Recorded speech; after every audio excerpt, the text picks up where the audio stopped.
Your partner's snoring can absolutely affect your health.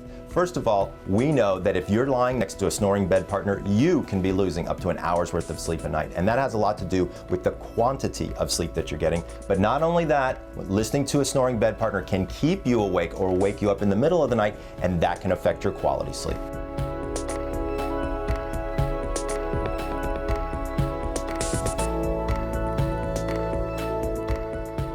Here are a few quick tips on what to do if you've got a snoring bed partner. I always tell people decongest for better rest. So any type of nasal congestion that might be going on can certainly have a major effect on that snorer's snoring.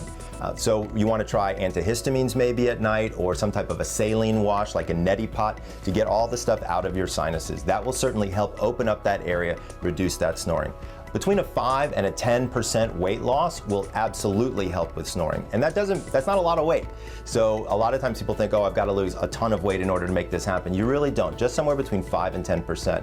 Final tip, which is a really easy one, is take a tennis ball, put it inside the leg of a pair of pantyhose, clip the end, and then tie it to the back of the snorer's pajamas. This forces the snorer to sleep on their side because they can't lie on their back on top of the tennis ball, and that can help quite a bit because it takes gravity out of the equation, opening up the airway and making for better rest.